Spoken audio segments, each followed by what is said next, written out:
Let us open our Bible on Proverbs chapter 16, verse 3.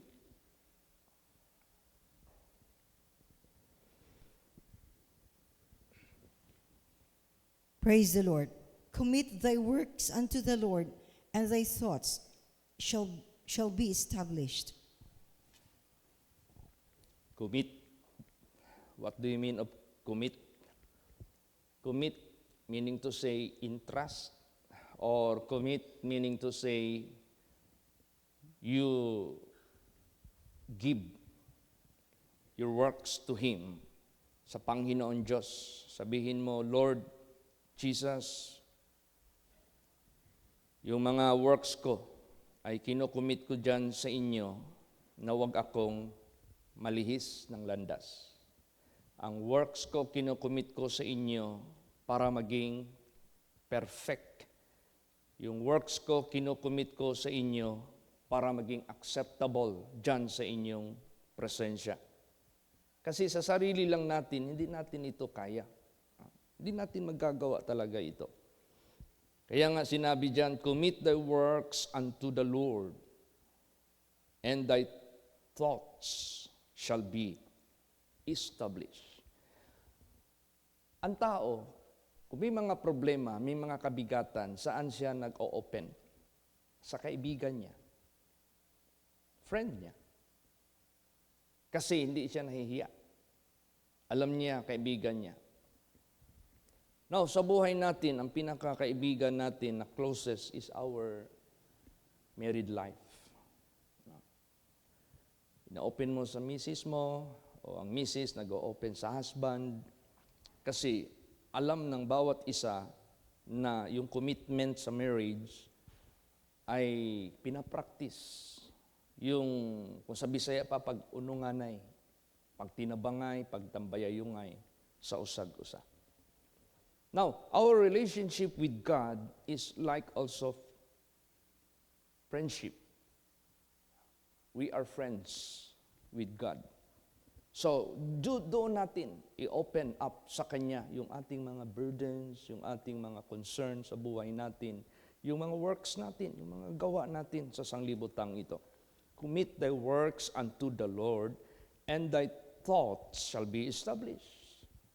Now, paano ma-establish yung thought mo? Ang ibig sabihin yan, paano ka magabayan, paano ka ma-direct, paano ka maging wasto yung daan mo. Kasi meron pa namang sinabi dyan na, there is a way which seemeth right unto a man's eye, but the end thereof are the ways of death. So, paano ka ngayon na hindi ka mapunta doon?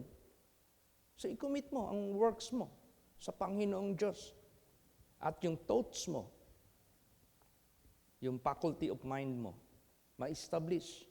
Pag sinabing ma-establish, you are being directed, properly guided, and you are being instructed well. Establish yung thought mo, alam mo yung tao. Kaya nga minsan, makita mo yan sa billboards. Kahit saan ka magpuntang bansa, di lang Pilipinas. Buong mundo. Don't drive if you drink. Or don't drive if you are drunk. Bakit? Ang thoughts, yung mindset or yung faculty of mind ng mga lasing, hindi yan establish. Hindi yan establish. Masyadong masyadong cloudy, masyadong shaky, masyadong uncertain. Walang klaro. Muna ang tao, mahubog, taka lang istorya. Labi tayo uban nga, naigihaya din ha, kay gimarder. Nga katong murderer, hubog. Ito sa haya.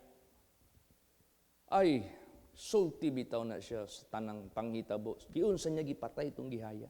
Dakpan siya. Wala naman siya ikuan. Hindi niya alam, ikapahamak niya pala. So, ganun. Kailangan yung thoughts natin establish. Yung bang properly guided, properly instructed. Paano ma-establish yan? Na ang layo ng Diyos. Ang layo natin dito. Kaya nga, kinakailangan magpakabanal ka. You must be holy. Para sa ganon, ang Diyos makakapagtapon sa iyo ng instruction sa buhay mo. At ikaw, just receive the instruction of God and just follow the instruction of God. Ganun ka-importante ang buhay natin. Kasi bawat tao sa sanglibutang ito nakakakomit ng something, whether good or bad. It depends what is in his mind. Ano yung nasa isip niya.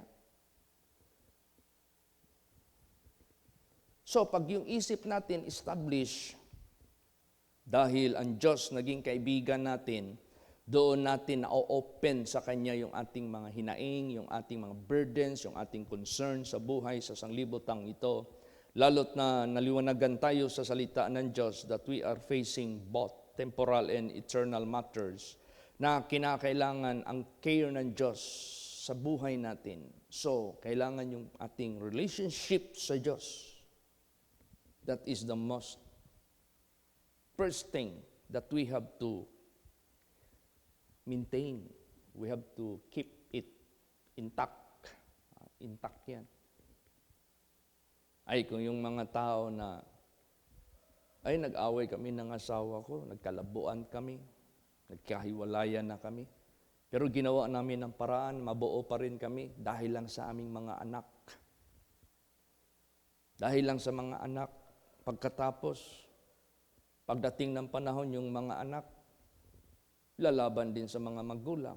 Magsilayasan din hanggang mawala din sa poder ng mga magulang. Di ba? Samantalang itong ating relationship na ginawa natin ng mabuti sa Panginoong Diyos, hindi ka iiwanan ng Diyos. Magpakailan pa man, hindi ka tatalikdan ng Diyos. So kung meron mang pinaka-relationship na pinaka-mahalin natin at ingatan natin, na matatawag nating no regrets. Wala talagang regrets. Yung Panginoon Diyos. Praise the Lord. Siya. Meron akong nakausap na matanda na mag-asawa. Nag-open up sa akin sa mangloob, sa anak. Alam mo, pastor, meron ba akong anak na seaman? O ngayon, binilang kami ng lupa, binilang kami ng bahay, binilang kami ng sasakyan. Pero nung nag-asawa na siya, i-advisean namin siya. Yung aasawahin mo, napakasalan mo, di ba short time lang kinakilala, bakit masyado kang nagmamadali? Yung pala, ang babae ang nagpursige. Nakasal ka agad. Kasi nandyan na daw sa husband niya, yung kanyang pambangasawahin, ang lahat ng hinanap niya na quality. Eh yung parents, talagang advice talaga sa anak, wag mo na anak, wag mo na. Obserbahan mo muna yan kasi lifetime mo yung madadalhin sa buhay mo. Tinuloy. Alam mo, masaklap ang nangyari. Masakit. Pinakuha ng asawa ang lahat ng properties na binigay ng anak sa kanila. Pati allotment, pinutol. Tapos, gi-block na sila. Tinanong ko ilang years na ma'am na hindi na nagkikipag-usap sa iyo ang iyong anak dahil naniwala siya doon sa kanyang naasawa na hindi naman umibig sa inyo. Dapat ang in-law, ibigin niya yung niya, father-in-law at mother-in-law niya. Hindi man. Alam mo, pastor, more than 10 years na. Walang total block, hindi na nag-contact sa amin. Imagine that. Pero kung i-establish natin ang ating relationship with our Creator, with our God, sabihin ko po sa inyo, hindi po yan tatalikod. Kaya siya yung mag-i-establish ng ating thoughts para hindi tayo mapahamak sa sanglibutang ito. Lahat may mga causes tayo. Anong causes? May mga bagay tayong concern sa buhay natin.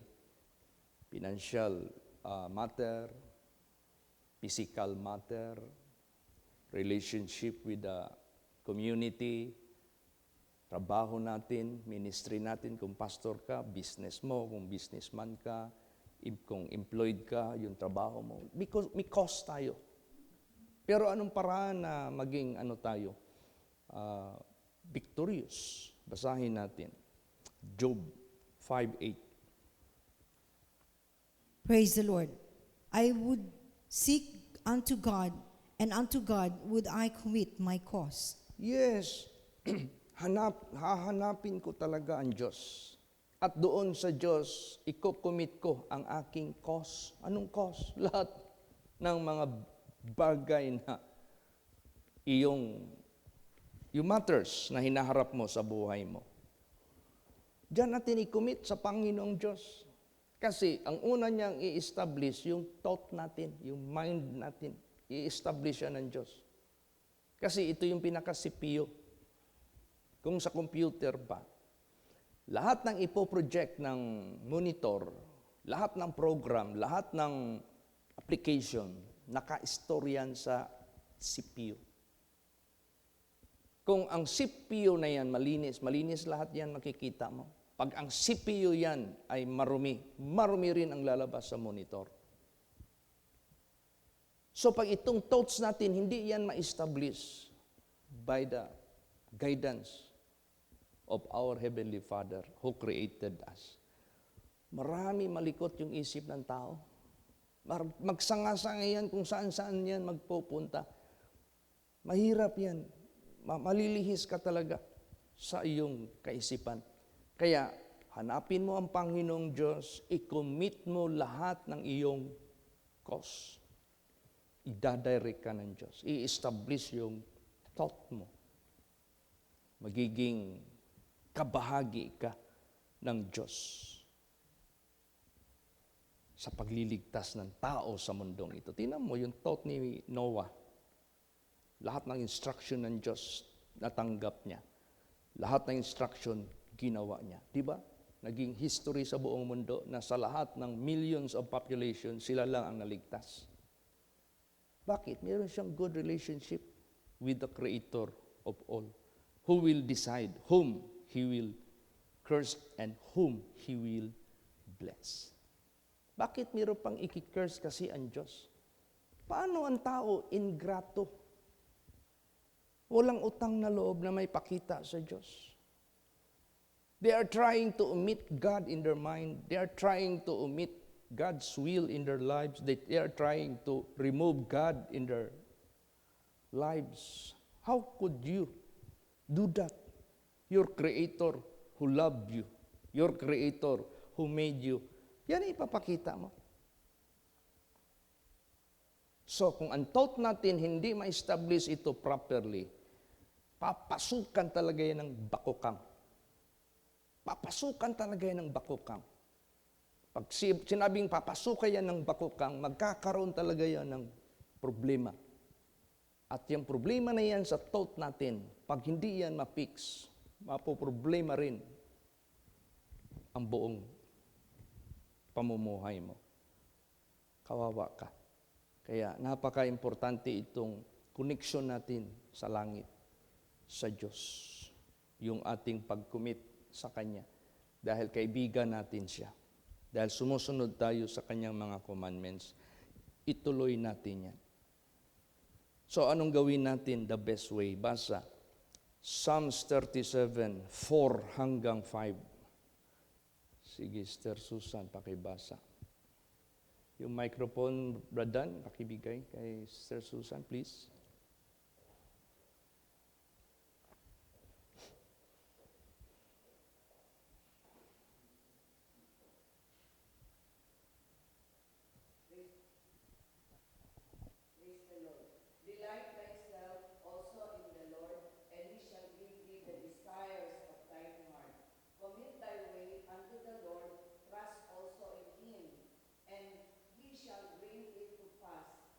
Yan. Alam mo yung delight? Delight yourself It is your personal mong buhay mo, mag-delight ka sa Panginoon. Ang delight, hindi yan naboboard. Ang delight, hindi yan nagsasawa. Ang delight, hindi yan nagkakaroon ng complain, more, or whatever, negative kind of attitude. Hindi. Pag sinabing delight, you're happy, you are contented, you are peaceful, you are always excited ang iyong relasyon sa Diyos. So delight yourself also in the Lord. Maintain yan. He shall give thee the desires of your heart. He is the fulfiller. Siya yung nagpo-fulfill sa mga desires ng puso mo. It doesn't matter how hard and difficult to acquire, both temporal and eternal. Alam ng Diyos yung desire ng puso mo. And He can fulfill it for you. Ano niya yan? Mapupulfill niya yan para sa iyo because you delight yourself in the Lord. Then second, commit thy way unto the Lord, trust also in Him, and He shall bring it to pass. Magkakaroon ng success, walang aberya, kumbaga pa. Kasi na-establish yung pag-delight mo dyan sa Panginoong Diyos. Napaka-importante po. Bakit kailangan ma-fulfill yung mga desires ng ating puso? Kasi we never desire to our hurt. Walang taong nagdi-desire sa kanyang ikakasakit. Walang taong nagdi-desire sa kanyang ikakapahamak. Walang taong nagdi-desire sa kanyang ikalulungkot. Walang taong nagdi-desire sa kanyang ikababagsak.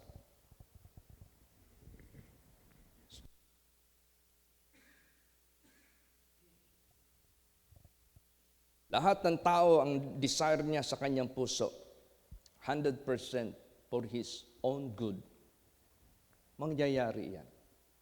Tapos itong distractor, itong deceiver na si Taning, opposite naman yung desire niya sa atin. He will destroy us, he will steal what is due to us, and he will kill our soul in the second death. Pag hindi tayo nag-delight sa Panginoong Diyos, ang mangyayari ngayon yan, magiging successful ang project ng dyablo sa buhay natin. Bakit? Umalis ka sa defender, umalis ka sa protector, umalis ka sa greater than Him. Kaya nga yung preaching dito, minsan, this is the battle between the greater and the lesser. Greater, that's God. Lesser, that is Satan. So kung hindi natin i-delight ang ating sarili sa greater, hindi tayo mananaig. Kasi yung greater which is God, lesser which is Satan, tayo more lesser than Satan. Hindi tayo manaig, wala tayong option. Tapos, dalawa lang. Turn to God or be condemned. Turn to God or face death sa buhay mo. Wala tayong mapupuntahan. So, ganun pala, wala palang ibang option, wala palang ibang choice, except between the greater and the lesser, between God and the devil. Then, do your delight in the Lord who is the greater para mapulfill lahat ang ating mga desires sa ating puso. Magkakaroon niya ng fulfillment. What is good for you, both temporal and eternal. Mangyayari lahat yan. Hindi yan ipipail ng ating Panginoong Diyos. So, kung kaibigan natin ng Diyos, meron ka ng matatapunan ng mga problema mo. Alam mo, kapag sinabing friend, hindi pwede na hindi mo siya mabigyan ng open. Hindi ka pwede na hindi mag-open sa kanya ng iyong mga kabigatan sa puso mo. Kasi doon mo ina-upload yung iyong mga burdens. Tapos yung kaibigan mo, hindi pwede mag-response yan na negative. Puro yan positive. Puro yan magtulong. Hindi yan pwedeng di ba, in-example dito ni Jesus, may isang taong natutulog na. yung kaibigan niya, kaibigan ha, kumatok sa bahay. Bumangon siya kasi nalaman niya kaibigan niya yung kumakatok. Bumangon, tinanong anong gusto mo. Binigay kasi kaibigan. So ganun kaimportante na ang Diyos ang ating kaibigan because we do not break our good relationship with Him because we delight in Him. Yung sinabi doon sa message kahapon na prove what is good and acceptable and perfect will of God. Yun ang iyong ginagawa to maintain your good relationship. So meron kang matapunan sa mga burdens mo na merong tulong. Basahin natin. Psalms 55 verse 22. Praise the Lord. Cast thy burden upon the Lord, and He shall sustain thee. He shall never suffer the righteous to be moved. Praise the Lord. Yes, that is exactly. He gave us the warning. Do not break your relationship with Him. Do not do any distance from God. Huwag kang lumayo sa Diyos. Huwag kang mamove. Yun ang kanyang kondisyon sa atin. Cast thy burden upon the Lord, and He shall sustain thee. Di ba? Kunyari, meron kang obligasyon sa darating na ilang araw na lang. Paano mo yan maharap, mabayaran? Lumapit ka doon sa kaibigan mo, sa buhay na Diyos. Isusustain ka. Hindi niya ipoputol yung kanyang help sa buhay mo. Ma-overcome mo lahat. Both financial, physical, spiritual, lahat yan. Ang Diyos ang merong kakayahan tumulong sa sino man. At ang kondisyon niya, He shall never suffer the righteous to be. Alam mo yung sustain? Itong piano, may sustain. Itong organ, may sustain. Yung mga anak, may sustain din, galing sa parents. Sa Amerika, ang sustain sa parents, sa mga bata, since birth till 18. Pagdating mo ng 18, wala na. Sabihin na ng mga magulang, all right, my son or my daughter, you find your own way. You are no longer covered to our responsibility to sustain you. Pag sinabing sustain, it is your obligation to your children to feed, to clothe, to send them school. Pero dito sa Pilipinas, hindi lang hanggang 18 years old. Maraming mga pamilya dito na tumanda na lang yung mga anak, nakasiksik pa doon sa gilid ng palda ng mama. Hindi makasurvive kung wala ang mama at papa. Bakit? Hindi na-train, bata pa. Sa buhay natin, to sustain, yung continuous help, continuous provision. Yun yung sustain. Yung mga, tinan mo yung pinatay na rider. Yung bang, nagda-drive dyan sa Manila para mamasahiro, yung single motor. Alam mo, nakapasahiro siya ng hold-upper. Pagdating doon sa dilim, nagpahatid doon, bumaba yung pasahiro, para lang pala kumuha ng ice pick. Sinaksak siya bigla. Kung saan-saan siya sinaksak. Alam mo yung ice pick? Pag isaksak mo yan sa tao, magkakaroon niya ng internal hemorrhage. Patay ka talaga niyan. Ang dami. So, yung driver, naglakad para lang makaiwas. Tapos yun namang hold-upper, kinuha lahat anong makuha doon sa motor. Tapos, ang kawawa doon, sino mag-sustain sa anak niya? Yung palang tao na yun, single parent. Tapos may inaalagaan. Sino mag-sustain? Kaya sa buhay natin, huwag mong putulin ang relationship mo sa Father mo, sa heaven. Praise the Lord. Para yung pag-sustain ng Diyos sa atin, hindi talaga yan mapuputol. So cast thy burden unto the Lord, He shall sustain thee. He shall never suffer the righteous to be moved. Huwag ka lang humiwalay sa Kanya. Huwag ka lang makilos na mag-alinlangan yung iyong faith and obedience sa Diyos kasi tatangayin ka ng kaaway ng Diyos. Huwag kang mamove. Kayuan mo yung relationship mo sa Diyos. Kung merong magsabi, hoy, hindi yan ama mo. Ako ang ama mo. Huwag kang maniwala doon.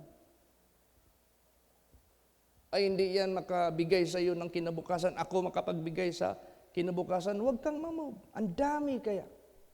Paraan ng kaaway ng Diyos kung paano ka i-dismaya, paano ka i-discourage, panghina. Huwag kang mamove. Tayuan mo. Ay, sigurado yan. Yung panamang Panginoong Diyos, He owns everything. In heaven as well in earth. Kanya yan. Kaya nga sabi niya, who shall prevent me to give reward doon sa kanyang bigyan ng gantimpala. So, ang Diyos may kapangyarihan na magsalita na assurance ba sa atin? Assurance. At faithful siya na magbibigay sa atin ng assurance, yung pag-sustain niya sa atin. Basahin natin yan. Luke 12:22. Lumabas ito mismo sa bibig ng ating Panginoong Hesukristo. Praise the Lord. And he said unto his disciples, therefore I say unto you, take no thought for your life, what ye shall eat, neither for the body what ye shall put on. See, God will take responsibility. Your life, your food, your health, body, and your clothing. Siya yung mag-take responsibility. Then huwag tayong magpilosopo. So, pastor, huwag na tayong kumilos. Tulog, higa na lang tayo. Hindi ganon. Kundi, siya yung mag-establish sa thoughts mo. Where to go, what to do. Lahat yan. I-guide ka ng ating Panginoong Diyos. Kaya nga, sinasample niya yung mga langgam, yung mga alumigas. Sabi niya doon sa tamad-tamad, ikaw lazy, ikaw tapulan, punta ka doon sa mga lumigas. Tanawa sa ilang mga lihok. Wala sila'y leader, pero nagkaisa sila. Wala sila'y kapatas, pero gahakot sila og pagkaon habang summer. Kay pag-abot sa rainy season, na sila'y pagkaon. That is the wisdom. So maupod, ang Diyos muhatag na ito og wisdom to guide us. Praise the Lord.